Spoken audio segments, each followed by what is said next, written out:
join me in welcoming him with a loud round of applause. And may I request Dr. Aparna to kindly felicitate Dr. Sinha. We please request a little token from our side, Dr. Sinha. Ladies and gentlemen, our concluding session with Dr. Rakesh Sinha.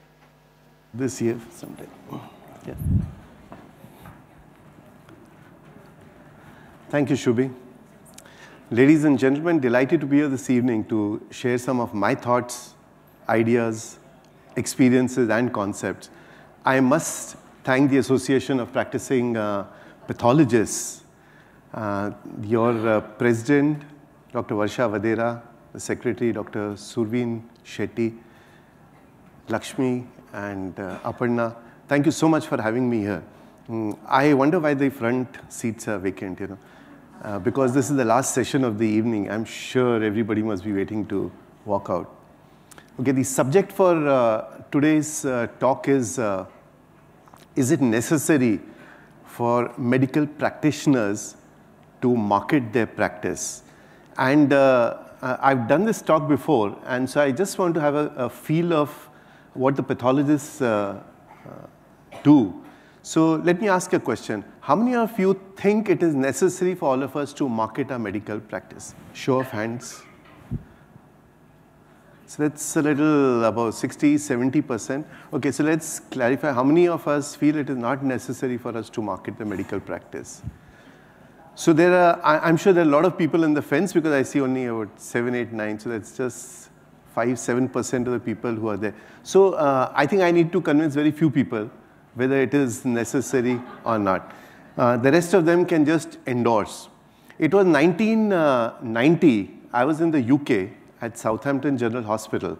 I had just come back from Kiel after having had my training in basic endoscopic surgery. And having a little time to spend, nothing to do, I was in the library of the Southampton General Hospital.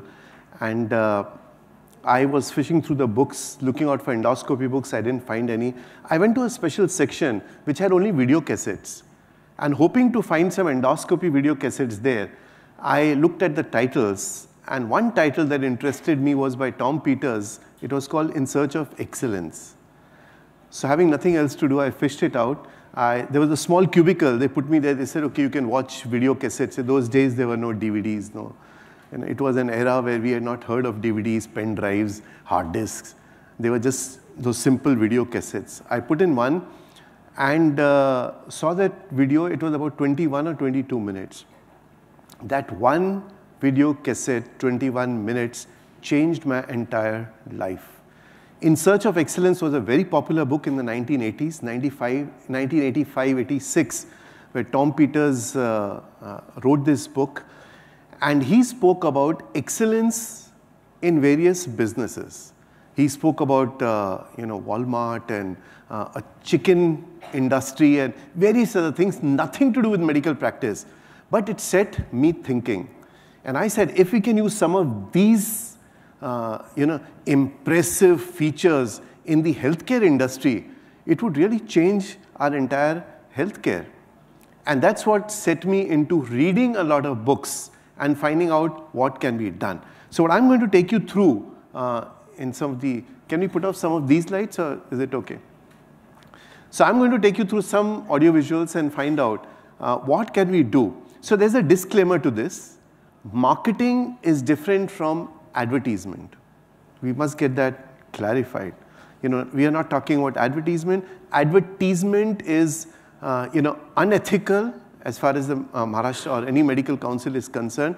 Advertisement with the doctor's name and the address and the phone number is just not permitted, and many medical councils will suspend you, if you do that. So we are not going to talk about advertisement at all. We are going to look at marketing, and marketing which can be actually done very sweetly, very nicely. So my endeavor is going to be to convince you that whether marketing is really worthwhile, whether it is necessary, and then what can we do to talk about our... you must utilize your entire potential. And Benjamin Franklin said this. He said, most of us are like sundials in the shade. what happens with us is we have huge potential. We have good qualities, expertise, skills, but we really can't put them forward because we don't have an opportunity. So if I'm a surgeon and if I do only one surgery a day and sit down for the rest of the 8, 9, 10 hours in my office, not doing anything at all, I get stressed out. And psychologists today say that there are only 3 factors which really stress out professionals. One of them is the locus of control, which means that if you are not in control of things, you get stressed out. There is an external locus of control and an internal locus of control. When you are in control, that is the internal locus of control, you feel nice about yourself because you can do things that you want to do. When it's an external locus of control and you have no control, you get a little insecure, you're uncomfortable. So one is locus of control. The second thing that stresses out professionals is the unpredictability of things. I mean, if you just don't know how your practice is going to take off in 5 years, 10 years, it's unpredictable, you get unnerved. You don't know whether you're going to get patients or not. You get disturbed. And the third is not being able to utilize your potential. If I'm capable of doing a lot and I just don't get an opportunity, I tell you, I think all of us must have experienced that. It is damn frustrating. It is you're sitting in your office every day and you just don't have patience. What do? You've qualified, you've done your fellowships and everything. You're brilliant. You can do such good surgeries. But guess what? There's no patient walking into your office. When you don't utilize your potential to the fullest. So we need to find out what is it that becomes. So Benjamin Franklin said you must become all you can become. Whatever qualities you have, start utilizing them. And I started looking at it when I realized that, if we can put in excellence into a job, it generally changes the profile of our practice totally. So this is an important factor that we can. I don't know how many of you have read the Viktor Frankl's book, Man's Search for Meaning? Fantastic, 1%. Okay, what I'm going to do is, I'm going to show you a lot of books. So I suggest keep a small chit of paper and, pen in your hand and jot down some of the names. So yeah, you can click photographs also. That's the newer generation. You can click pictures. So you can have, 200 people clicking pictures from the slides. But suggestion is get the names of some of these books. They are absolutely brilliant. And I have a small library with close to 1,800, 1,900 books. And they're all management books. They've got nothing to do with my endoscopy. This is a book which is worth reading. Isn't it good, Chandra Sahib? It's absolutely brilliant. And one of the things that Viktor Frankl says, he says most of us go through life in an existential vacuum. And he explains by saying, we don't even know what we are doing on this earth. There's just a vacuum around. What is the purpose of our life? So if you're professionals, you're a pathologist, I'm a gynecologist, or an endoscopic surgeon, what are we doing on this earth? Is there a purpose to it? If we can identify that, we can utilize our potential to the maximum. So the challenge is finding out what can we do after we spend our, we do our MBBS and then internship and then 3 years of post-graduation. And after, 2-3 years of, I was a lecturer for 3 years. So after 11 years, when you come out into the what is so-called market, you suddenly realize that, gosh, you have to start all over again with not a single patient knowing about what you are capable of doing. So that is the challenge we are looking at. Let's look at a simplified definition. Marketing has got a big definition. So if we talk about marketing for medical practice, it is just letting the general, can I have a pointer? It's just letting your the general lay people and your friends and other doctors know. Can we have a laser pointer? This one, the LED screen with this doesn't even show. You need to tell your fellow pathologists or fellow surgeons, physicians, pediatricians, everybody else what you are good at and what you can do, and also tell the lay people, because finally your patients are the lay people who can come in. Yeah, this is good. Thank you. So that's what marketing means. What it therefore means is that if you are capable of doing something, you have skills and expertise in something, you need to go ahead and tell people, look, I am a qualified endoscopic surgeon, I'm good at laparoscopy, either please send patients, or if you have a problem, come to me. That's what. It's informing people that you have something. So one of the things that you need to do about your potential is, are you living your dream? You must answer this question. Are you doing everything that you always wanted to do? What you wanted to do as a teenager, what you wanted to do as a medical student, as a postgraduate student, and finally, when you are a qualified professional, are you living your dream? And that's a brilliant question. And it's not a one-line answer. It's not a yes or a no. You can write pages about what your dreams have been. One physiotherapist one day, knowing that I was interested in this subject, she sent me a Xerox copy of this book. And I thought, I went through this book, I underlined it. Normally when I read books, I underline, I put asterisk, I put bars there to identify what I need to look. And this was a book which was totally underlined. It said, how do you market your clinical practice ethically, effectively, and economically, So you don't have to spend a few crores of rupees trying to, tell people that, look, I'm good at what I am doing. Michael Gerber wrote this book. I don't know, anybody's read this book?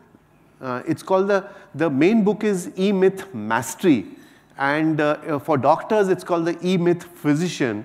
And he said something very interesting. He said, don't work in your business.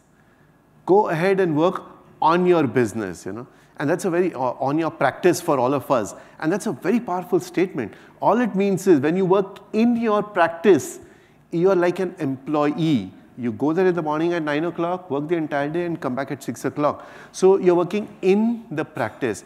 But when you work on your practice, you're actually looking at developing your practice. And you reach a stage where even if you're not there in the office, the practice continues. So you make a good business model out of your practice. Now, a lot of pathologists are already doing that. They can do that. For surgeons, it's difficult. The day I leave my office, I'm a daily wages earner. The day I leave my office and go outside, my work comes down. So today, of course, I've taken, knowing this fact, I've got a team of doctors who can go and operate, whatever I can do, they can do. So even if I'm out, a fair amount of work happens in the hospital.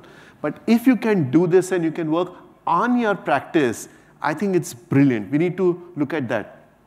And he also said, all doctors want to eventually become business people, isn't it? We are professionals, but we eventually want to do something so that you're on your own. And he said something very interesting. He said, we sometimes get those entrepreneurial seizures. We suddenly one day get an attack. I want to do business.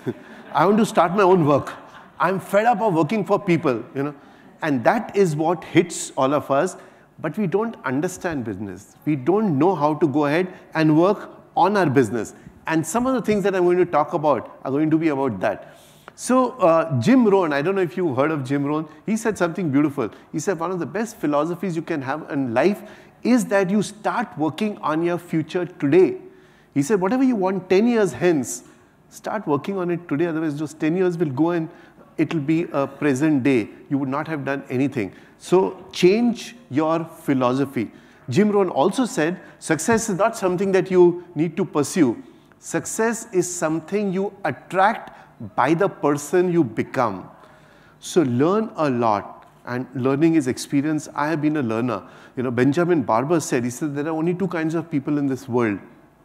It's not the rich and the poor. It's not the educated and the uneducated. It's not people in the rural areas and people in the urban areas. The only two kinds of people, learners and non-learners. That's it. And any successful person you talk to, just talk to him for 2 minutes, 3 minutes. He will ask you so many questions. You'll realize, oh my gosh, this guy is a learner, Anywhere he goes, he's wanting to get information because he's a learner. And being a learner, he becomes successful. So I think that is something we must remember. So, medical practice has been, has been a target of the media, of the people. So I don't know how many of you had read this article. This came a few years back, October of 2008 there, It spoke about, that every visit, official apathy is getting India's healthcare system, making every visit to the hospital a dangerous roll of the dice. I think that's not a good reputation for us to have, isn't it? And then there was a lead article in Outlook, Can You Trust Your Doctor?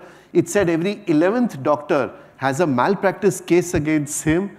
The healthcare sector in India is the most corrupt industry. The law is woefully inadequate to bring erring doctors to justice. That means on one hand we have media targeting us, The patients, all of us have read about how patients are attacking doctors and hospitals and practices. And on the other hand, anyway you're sitting in your office and you're not getting patients. So you're in a stuck situation. I mean, some patients who come to your office, you look at them and say, look at this. Tehelka guy is himself behind bars just now. But he got this lead article written. Munna Bhai MBBS, there are a lot of unqualified quacks. The other problem is we have more than 500,000 doctors in this country. The last statistics was 6.5 lakh doctors in this country. So tell me, if you sit in your room 10 by 10, how does a patient come to know what your qualities, your expertise, your skills are? How does he ever get to know that you are good in whatever you're doing? You're highly qualified because you are sitting in that room hoping that patients will walk into your office, Even if you're in a big hospital, you just keep hoping. Now, if that is the kind of statistic we are fighting, now the healthcare industry, everybody knows, is very big. And that is why all the corporates have come in. And if you find Mumbai's, the entire scenario is changing. From all the small units, clinics, nursing homes, small practices, it's changing to a corporate because they know there is a $60 billion market in healthcare. And everybody is wooing to look at it and say, oh my gosh, you're going to earn some money? No, I'm going to take this. I'll give you some check at the end of a month. I'm going to give you the check. But this is going to be that $60 billion is going to be for us. It's not for you. And then there is so much information. Look at it from the patient's point of view. Okay, the patient has to identify a pathologist. How does the patient find out who's a good pathologist? A patient needs to look at a good physician, a good cardiologist, diabetologist, oncosurgeon, medical oncologist, endocrinologist. How does a patient get to know who is good and which doctor is practicing in which area? So the choice is crazy. I mean, I know about gynecologists. So if there are 6.5 lakh doctors, there are 31,000 gynecologists. I was the president of the Indian Association of Gynecological Endoscopists, and out of these 31,000 people, 2,000 people are doing only laparoscopic and endoscopic surgery. How does a patient get to know if she has to get a fibroid removed? Where should she go? How does she choose from these 2,000 laparoscopic surgeons across the country? So all she can do is go and ask her neighbor and her general practitioner or read some article. Today she can Google, but not many doctors are, digital marketing friendly, where you can type in their name and find out where they are or type in fibroid. So the challenge for us is increasing. So I spoke to a few so-called marketing gurus. I have a few friends, and one of them said that awareness is step one. People should be aware that you exist. Just because you exist does not mean that they're going to come to you for a blood test or come to me for a laparoscopic surgery. It's like, hospitals. Now, everybody is aware that there is a Hinduja hospital in Mumbai. Okay, anybody who doesn't know that there is a Hinduja hospital or a Leelavati hospital or a Kokilaben hospital, everybody knows. But would they go for all their problems to these hospitals? Maybe no. No Hinduja hospital is there, but when they have a problem, they'll go to the next door hospital or somewhere close by. So awareness does not get patients to walk into your office. They just know about you. The next step is preference. So they have a Hinduja hospital and they have a Kokilaben, and they'll say, okay, I live in Juhu, so I'd rather go to, so Hinduja is good, but I'll rather go to Kokilaben. Okay? So they choose depending on a few parameters. They look at convenience, probably, cost, and a little experience on somebody else has been treated there. So preference is a better situation than just being aware for the patient that you exist. If they start preferring you to somebody else, it's fantastic. But the best situation to be in is insistence. When a patient says, I know there is a Hinduja hospital, there is a Hirundanani hospital, and there is a Nanavati hospital, but I would only like to go to this hospital. I insist. Or if a doctor is not there, Dr. Sinha is on leave, no, I'll wait for him. When is he going to come back? After a week? It doesn't matter. I want only my surgery done by Dr. Rakesh Sinha. So when that starts happening, you made it. When patients don't get their blood test done, they wait for you to come back, or your clinic, or if it's a holiday. That's insistent. And it's all of us one endeavor to reach that state where patients start insisting. They say, no, I know this one is there. He's good, but I'm going to good. This is a good situation. So that's the book I was talking about, In Search of Excellence, by Tom Peters and Bob Waterman. Then I started reading about healthcare, and I realized that all these institutes also need to market, and they do huge amount of work so that they get recognition internationally. So this is about, I think, UCLA, okay? UCLA, what are the things that are done in UCLA which actually improves their patient inflow, their numbers increase. There's an entire book written on it, and they've been circulating. And then there was a book, Lessons Learned from Mayo Clinic. So why do you think Mayo Clinic needs to publicize or talk about themselves or tell you how their practice becomes good? That means if they need to do it, obviously you and I need to do it. We need to let people know that, okay, we also exist. Besides all these big hospitals, we are around. And then the healthcare system is being analyzed. A lot of things have been done. What they're looking at is convenience and good things. So look at this one hospital, and they were spoken about, and they have been discussed in the Harvard Business Review. And all they did was, they said, if a patient goes to a reception and says, where is the MRI, where does the MRI department exist in this hospital? So they'll say, follow the purple line, So they picked up 4 or 5 important departments which were most frequented by patients who needed to know, and they said just follow the white line, follow the red line, follow the yellow line. So they did away with patients trying to loiter about in the hospital, not knowing where to go and keep asking everybody, no, I can't find the MRI department. They said just follow this line and go. And just because they did this, they were being discussed in the Harvard Business Review. So I think we have to pick up some of these ideas. Then I read a lot of other books. I said, let me read books about marketing, sales, promotion, and brand development. So I looked at simplicity. Jack Trout wrote this book, a book on simplicity. How do you get your product into the market? So Steve Jobs said this. He said, simplicity is the ultimate sophistication. I think that was a powerful statement. It said that you must be simple in what you do. You don't have to be loud. You don't have to yell at the top of your voice. You have to do it very subtly and very stylishly and get people to know that you are good. How to get more clients. And then Marcus Buckingham wrote this book, First Break All the Rules. He said, a lot of us go by the book, by the rule, and patients will come. Generally what doctors say, that's why I have this picture with that a doctor with a bucket on his head. Doctors say, if I am good, patients will walk into my office. And then they wait for a very, very long time because they are good. Nobody denies that. But how does a patient get to know that they are good? You need to first operate on 5,000 patients to prove to the market that they are good, but you don't get that through that tipping point where you know everybody. And then brands develop. So look at the brands. So you've heard of all these brands? McDonald's, L'Oreal, British Airways, VTech, Cadbury. Of course, Durex didn't have to do much, So it's easy for them to sell. They don't have to stand up and shout, that please come and buy us. It becomes easy.